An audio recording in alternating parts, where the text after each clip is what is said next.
It's Gabe Reynolds here backstage at the Austin City Limits Music Festival, and we've got our first interview of the weekend, Genesis Owusu. Thank you for being here, man. How's it going? It's an honor. It's an honor to be your first of the weekend. Yeah, I'm good, man. I'm good. All right, so you're performing both weekends, 4 o'clock on the Tito stage. How do you prep for something like a big festival like this? You know, it's not a standalone show for you, so you're, going to obviously have maybe people who are being introduced to you for the first time. So is there something different you do going into a show like this? Not at all. No, I show up, I dance around, I scream in the mic, and hopefully they like it. Now, with doing both weekends, do you go, okay, I'm going to mix it up a little bit for weekend number 2, or it's like, here's the show? I kind of mix it up as I go. Okay. I have a band with me here now, so sorry to them. I kind of just like, I don't know, if something inspires me, I'll mix it up on the fly, Okay. Keep them on their toes. But yeah, I guess we'll all see. So there's a set list, but it's merely suggestions. Yeah. Well, who knows where we're going to go with this. A light guideline. So your debut album, Smiling with No Teeth, came out last year. But you've been doing music, releasing stuff, performing since like 2017. You're still a young guy now. You started out as a young guy. So, I mean, what was the start for you? How did you get into the music business? So I really started because my older brother was doing music. Okay. Like when I think he started when he was like 14. So I would have been like 10 or 9 even. Yeah. And he had hijacked our family's study as his personal studio. So it was kind of like inescapable at that point. So we started making music when I tried to avoid it for a long time. Okay. Because like, everyone expects like the younger brother to like follow the older brother, and I was like, no, I'm not going to do that. But it was literally unavoidable.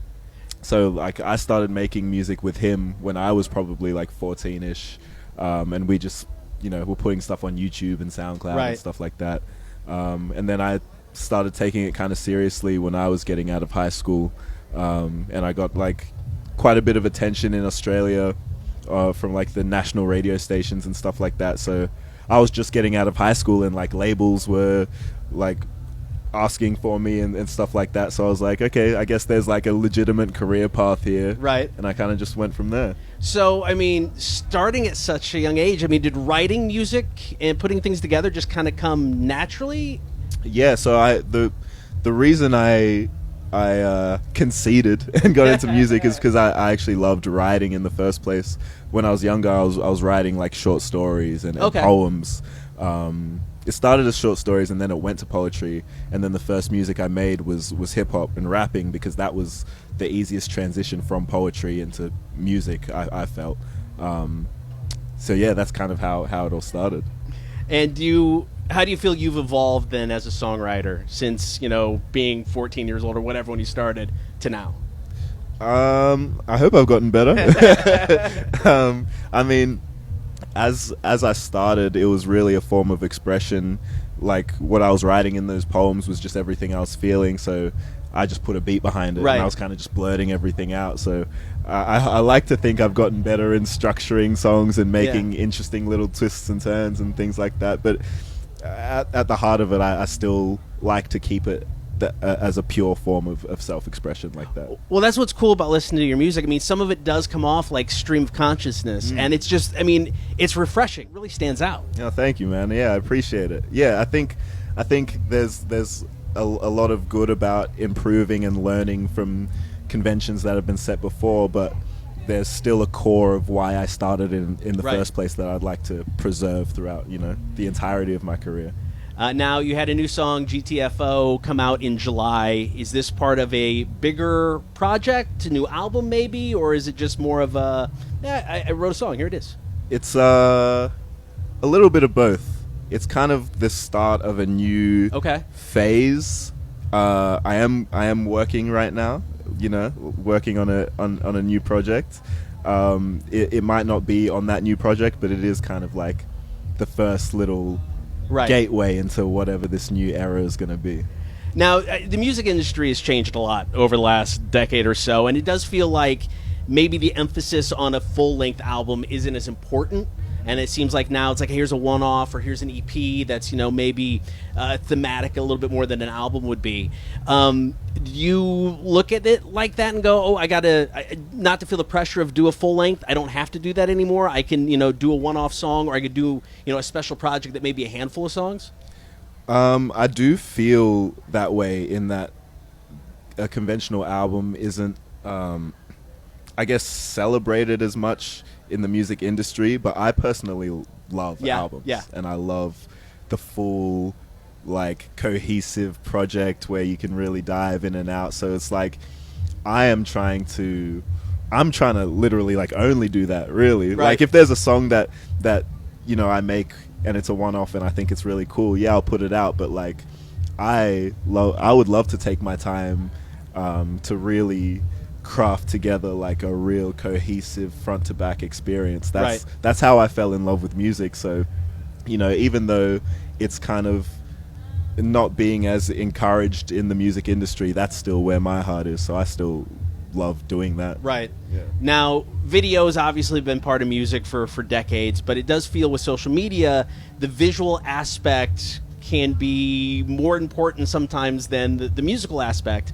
Now, watching some of your videos, you can tell there are a lot of thought that goes into that process as well, not just the music, which stands out, but you've got a story in the video as well. So is that something you look as part of the bigger picture when putting something together? It's like, what's the visual aspect of this going to be? Yeah, definitely. When I started creating anything, like when I started music, for example, I also started a whole bunch of other creative outlets at the exact same time. So, like, when I started making music, I also started drawing. I also started designing clothes. I also started, like, doing, like, digital media.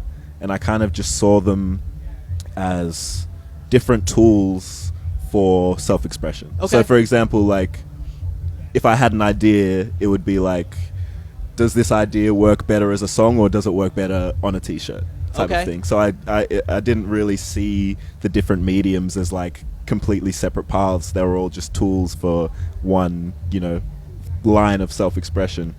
So I still kind of think that way. So when I'm making music, sometimes a song idea will come from a visual idea I have initially. Like, I think of, like, a scene of a movie that I'd direct one day, and I'll be like, damn, what would the soundtrack for that sound like? And that would turn into a song, and then that would, like, go full circle and then become the music video for the song. Or like, I'd think of, like, a shirt I'd want to design, and, like, I'd mock it up in Photoshop, and I'd be like, damn, that would look really cool in a music video. How can I, so it all kind of has always been a full package for me, and each stream of each creative medium has kind of always just been one facet of a whole package. That's awesome.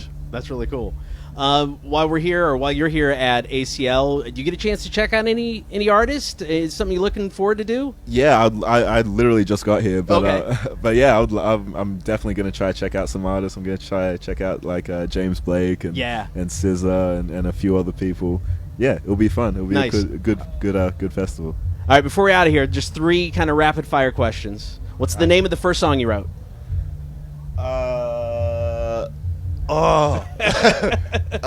Can't Knock Me Down. Okay. Yeah. Do you, looking back at it, do you go cringe or cringe? So cringe.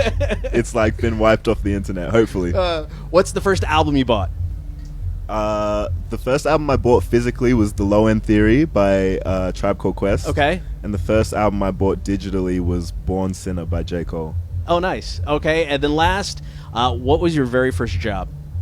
My very first, like, real job was at a burger joint in my hometown called Broad Burger, and I worked there for, like, 2 months, and I was like, I need to do music. Slinging fries wasn't going to cut it. Yeah. All right, Genesis Owusu, thank you so much. First interview of the weekend, man. Have a great show this week, next weekend. It was a pleasure. Appreciate it. Thanks for having me.